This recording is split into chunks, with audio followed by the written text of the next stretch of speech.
Hello, sixth graders. It's me, Mrs. James, here to read to you Harry Potter and the Sorcerer's Stone. This is book one of the Harry Potter series, so I'm very excited for us to experience this together. Some of us read yesterday. We did. We got a little bit further in the book yesterday, but since I'm starting this video, I'm going to start from the beginning, okay? That way that it's available for people who missed it. So the way we're going to do this is chapter 1 is about 18 pages. So I'm going to do 2 videos for chapter 1. Pages 1 through 9 will be in this first video, and then pages 10 through 18 will be, or 17, whatever it is, will be in the next video. So let's do chapter 1, The Boy Who Lived. All right, are we ready? Great. The Boy Who Lived. Turn to page 1. Put your eyes on the book. Pay attention. Mr. and Mrs. Dursley of number 4 Privet Drive were proud to say that they were perfectly normal. Thank you very much. They were the last people you'd expect to be involved in anything strange or mysterious because they just didn't hold with such nonsense. Mr. Dursley was the director of a firm called Grunnings, which made drills. He was a big, beefy man with hardly any neck, although he did have a very large mustache. Mrs. Dursley was thin and blonde and had nearly twice the usual amount of neck, which came in very useful as she spent so much of her time craning over garden fences, spying on the neighbors. The Dursleys had a small son called Dudley, and in their opinion, there was no finer boy anywhere. The Dursleys had everything they wanted, but they also had a secret. And their greatest fear was that somebody would discover it. Page 2. They didn't think they could bear it if anyone found out about the Potters. Mrs. Potter was Mrs. Dursley's sister, but they hadn't met for several years. In fact, Mrs. Dursley pretended she didn't have a sister because her sister and her good-for-nothing husband were as un-Dursleyish as it was possible to be. The Dursleys shuddered to think what the neighbors would say if the Potters arrived in the street. The Dursleys knew that the Potters had a small son, too, but they had never seen him. This boy was another good reason for keeping the Potters away. They didn't want Dudley mixing with a child like that. When Mr. and Mrs. Dursley woke up on the dull, gray Tuesday our story starts, there was nothing about the cloudy sky outside to suggest that strange and mysterious things would soon be happening all over the country. Mr. Dursley hummed as he picked out his most boring tie for work, and Mrs. Dursley gossiped away happily as she wrestled a screaming Dudley into his high chair.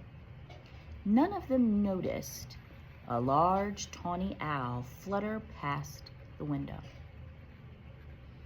At 8:30, Mr. Dursley picked up his briefcase, pecked Mrs. Dursley on the cheek, and tried to kiss Dudley goodbye, but missed because Dudley was now having a tantrum and throwing cereal at the walls.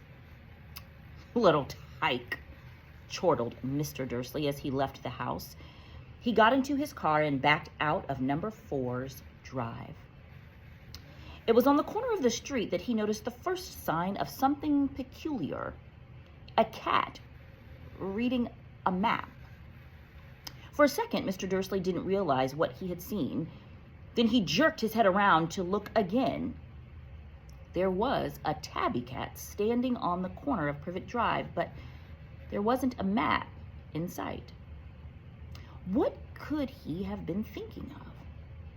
It must have been a trick of the light. Mr. Dursley blinked and stared at the cat. It stared back. As Mr. Dursley drove around the corner and up the road, he watched the cat. So my phone did something weird. So let's start back up. We were on page 3. Let's go to the top of page 3. What could he have been thinking of? It must have been a trick of the light. Mr. Dursley blinked and stared at the cat. It stared back. As Mr. Dursley drove around the corner and up the road, he watched the cat in his mirror.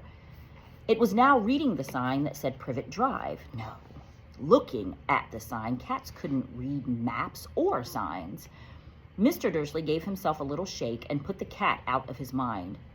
As he drove toward town, he thought of nothing except a large order of drills he was hoping to get that day. But on the edge of town, drills were driven out of his mind by something else. As he sat in the usual morning traffic jam, he couldn't help noticing that there seemed to be a lot of strangely dressed people about. People in cloaks. Mr. Dursley couldn't bear people who dressed in funny clothes, the get-ups you saw on young people. He supposed this was some stupid new fashion. He drummed his fingers on the steering wheel, and his eyes fell on a huddle of these weirdos standing quite close by. They were whispering excitedly together. Mr. Dursley was enraged to see that a couple of them weren't young at all. Why, that man had to be older than he was, and wearing an emerald green cloak. The nerve of him. But then it struck Mr. Dursley that this was probably some silly stunt. These people were obviously collecting for something.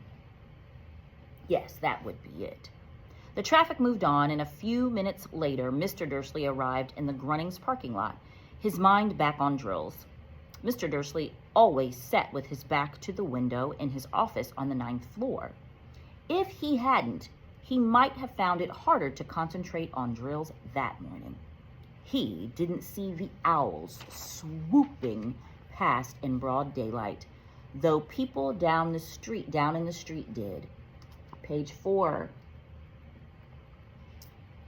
They pointed and gazed open-mouthed as owl after owl sped overhead. Most of them had never seen an owl, even at nighttime. Mr. Dursley, however, had a perfectly normal owl-free morning. He yelled at 5 different people. He made several important telephone calls and shouted a bit more. He was in a very good mood until lunchtime, when he thought he'd stretch his legs and walk across the road to buy himself a bun from the bakery. He'd forgotten all about the people in cloaks until he passed a group of them next to the baker's. He eyed them angrily as he passed. He didn't know why, but they made him uneasy. This bunch were whispering excitedly too, and he couldn't see a single collecting tin. It was on his way back past them, clutching a large donut in a bag, that he caught a few words of what they were saying. "The Potters! That's right! That's what I heard! Yes, their son, Harry!" Mr. Dursley stopped dead. Fear flooded him. He looked back at the whisperers as if he wanted to say something to them, but he thought better of it. He dashed back across the road, hurried up to his office, snapped at his secretary not to disturb him, seized his telephone, and had almost finished dialing his home number when he changed his mind. He put the receiver back down and stroked his mustache, thinking, no, he was being stupid. Potter wasn't such an unusual name. He was sure there were lots of people called Potter who had a son called Harry. Come to think of it, he wasn't even sure his nephew was called Harry. He'd never even seen the boy. It might have been Harvey or Harold. Page 5. There was no point in worrying Mrs. Dursley. She always got so upset at any mention of her sister. He didn't blame her if he'd had a sister like that. But all the same, those people in cloaks. He found it a lot harder to concentrate on drills that afternoon, and when he left the building at 5 o'clock, he was still so worried that he walked straight into someone just outside the door. "Sorry," he grunted, as the tiny old man stumbled and almost fell. It was a few seconds before Mr. Dursley realized that the man was wearing a violet cloak. He didn't seem at all upset at being almost knocked to the ground. On the contrary, his face split into a wide smile, and he said in a squeaky voice that made passers-by stare, "Don't be sorry, my dear sir, for nothing could upset me today. Rejoice, for you know who has gone at last. Even muggles like yourself should be celebrating this happy, happy day. And the old man hugged Mr. Dursley around the middle and walked off. Mr. Dursley stood rooted to the spot. He had been hugged by a complete stranger. He also thought he had been called a muggle, whatever that was. He was rattled. He hurried to his car and set off for home, hoping he was imagining things which he never hoped before because he didn't approve of imagination. As he pulled into the driveway of number 4, the first thing he saw, and it didn't improve his mood, was the tabby cat he'd spotted that morning. It was now sitting on his garden wall. He was sure it was the same one. It had the same markings around its eyes. "Shoo!" said Mr. Dursley loudly. All right, page 6. The cat didn't move. It just gave him a stern look. Was this normal cat behavior? Mr. Dursley wondered. Trying to pull himself together, he let himself into the house. He was still determined not to mention anything to his wife. Mrs. Dursley had had a nice, normal day. She told him over dinner about Mrs. Next Door's problems with her daughter and how Dudley had learned a new word, won't. Mr. Dursley tried to act normally.